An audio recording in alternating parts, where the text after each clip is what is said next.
الحمدللہ وحدہ والصلاة والسلام علی من لا نبی بعد، اما بعد۔ میرے بھائیو، دین ہمارا جو ہے دو چیزوں کا نام، ایک توحید اور دوسری اتباع رسول صلی اللہ علیہ وسلم، اور جتنے بھی اعمال ہیں ان تمام میں یہ دونوں چیزیں پائی جاتی۔ آج حج کے بارے میں ذکر کریں گے کیونکہ بہت سارے لوگ اب حج کر کے آئے ہیں کہ حج اور عمرہ یہ پوری کی پوری اس میں توحید اور اتباع رسول۔ کیسے کہ حج کا لباس آپ پہنتے ہیں، جب لباس پہنا تو ہم کیا اللہ تعالیٰ کے ساتھ وعدہ کرتے ہیں؟ لبیک اللہم لبیک لبیک لا شریک لک لبیک ان الحمد والنعمت لک والملک لا شریک لک۔ دیکھیے، اے اللہ میں حاضر ہوں، میں حاضر ہوں، تیرا کوئی شریک نہیں۔ کتنی دفعہ ہم کہتے ہیں تیرا کوئی شریک نہیں۔ اس کے بعد ہم خانہ کعبہ میں داخل ہوتے ہیں اور حجر اسود کے پاس جا کر پھر توحید کا اعلان کرتے ہیں، ہر چکر میں بسم اللہ اللہ اکبر، اللہ کے نام سے، اللہ تو بڑا، اللہ اکبر۔ سیدنا عمر رضی اللہ تعالی عنہ حجر اسود کو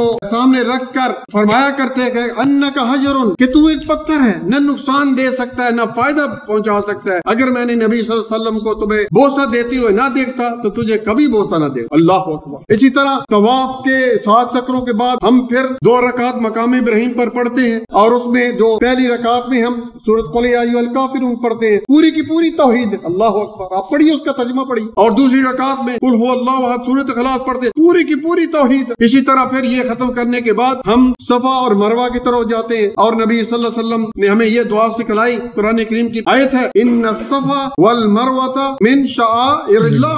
اس کے بعد کون سی دعا؟ لا الہ الا اللہ وحدہ لا شریک لہ الملک وَلَهُ الْحَمْدُ وَهُوَ عَلَى كُلِّ شَيْءٍ قَدِيرٌ۔ پوری کی پوری توحید، تیرے علاوہ کوئی معبود نہیں، تو اکیلا ہے، وحدہ، تمام تعریفیں، تمام حمد و ثنا تیرے لیے ہے۔ اس کے بعد عمرہ کرنے کے بعد جو حجاج ہیں وہ 8 ذی الحجہ کو مینا کی طرف جاتے ہیں۔ صحرا ہے، اگر صرف ثواب مطلوب ہوتا تو آدمی مکہ میں ٹھہر رہا تھا۔ ایک نماز 1 لاکھ کے برابر ہے۔ کیوں ہم وہاں جاتے ہیں؟ کیونکہ نبی صلی اللہ علیہ وسلم کا حکم ہے، نبی صلی اللہ علیہ وسلم کی اتباع کرتے ہیں، اور وہاں جا کر جناب جو ہے وہ ہونا تو یہ چاہیے تھا نا کہ وہاں مینا میں اور کچھ کام نہیں ہے، 5 وقت جو ہے 5 نمازیں پڑھنی ہے نا، ظہر، عصر، مغرب، عشاء اور دوسرے دن فجر کی پوری پڑھتے۔ لیکن یہاں نبی صلی اللہ علیہ وسلم نے ہمیں کیا حکم دیا کہ قصر نماز پڑھنی ہے، اپنے وقت پر 2 رکعت پڑھنی۔ کیسے دیکھیں اتباع ہو رہی ہے۔ اسی طرح دوسرے دن جو ہے حجاج مینا سے جو ہے وہ عرفات کی طرف جاتے ہیں، تلبیہ پڑھتے ہوئے لا الہ الا اللہ وحدہ لا شریک لہ الملک ولہ الحمد علی کل شیء قدیر۔ اسی طرح اللہ اکبر لا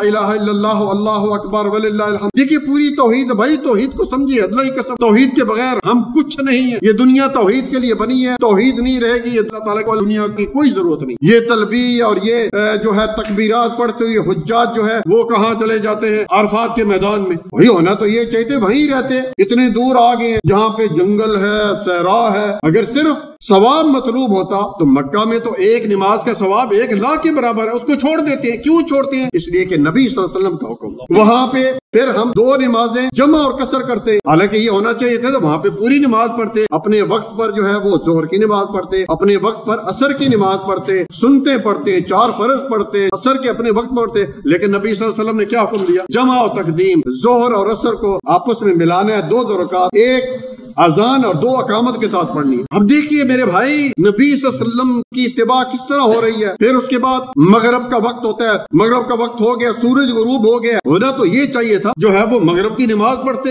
لیکن یہاں نبی صلی اللہ علیہ وسلم کا کیا حکم ہے؟ نہیں بھائی، نماز جو آپ نے مزدلفہ میں پڑھنی ہے، اور کئی دفعہ 9-10 ہو جاتے ہیں، وہاں جا کے مغرب کی نماز اور عشاء کی نماز پھر کیا پڑھنی ہے؟ جمع اور قصر کرنی ہے، 4 فرض اور 3 فرض، ہونا تو یہ چاہیے تھا بھائی پوری پڑھتے۔ ہم تو عبادت کے لیے آئے ہیں نا، حجاج اتنے پیسے لاکھوں روپیہ لگا کے آئے، کیوں پڑھتے ہیں وہاں پہ جمع اور قصر؟ کیونکہ نبی صلی اللہ علیہ وسلم کا حکم۔ اسی طرح آپ دیکھتے جائیں کس طرح توحید اور اتباع رسول ساتھ ساتھ جا رہے ہیں۔ اس کے بعد جو ہے انسان جو ہے وہ کنکریاں مارنے کے لیے جاتا ہے شیطان کو، جمرہ صغرا اور جمرہ الوسطیٰ اور جمرہ عقبہ، اور اس کو ہر کنکری کے ساتھ پھر اللہ تعالیٰ کی تکبیر بیان کرتا ہے، اللہ اکبر، ایک کنکری، اللہ اکبر، دوسری کنکری، روز تک۔ اسی طرح پھر ذبح کرتے ہیں لوگ، ذبح کرتے وقت پھر جو ہے اللہ تعالیٰ کی جو ہے وہ وہ تکبیر بیان کرتے ہیں بسم اللہ اللہ اکبر. تو پیارے بھائیوں یہ یاد رکھیے، اس بات کو یاد رکھیے، سب سے پہلی چیز اللہ تعالیٰ کی توحید ہے. اگر توحید نہیں ہے اس کا کوئی عمل اللہ تعالیٰ کے یہاں قبول نہیں ہوتا. اللہ تعالیٰ نے جتنے بھی انبیاء بھیجے، سورۃ نحل کی آیت نمبر 36 میں فرمایا کہ وَلَقَدْ بَعَثْنَا فِي كُلِّ أُمَّةٍ رَسُولًا أَنِ اعْبُدُوا اللَّهَ وَاجْتَنِبُوا الطَّاغُوتَ. ہم نے ہر امت میں ایک رسول بھیجا اور اس کی سب سے پہلی دعوت یہ تھی کہ ایک اللہ کی عبادت کرو. آج کتنے مسلمان ہیں پیارے بھائیو، افسوس ہوتا ہے، نمازی ہیں، حاجی ہیں، تہجد گزار ہیں، تعویذ پہنا ہوئے، ہر سال عمرہ کر رہے ہیں، لیکن یا رسول اللہ مدد، یا علی مدد، یا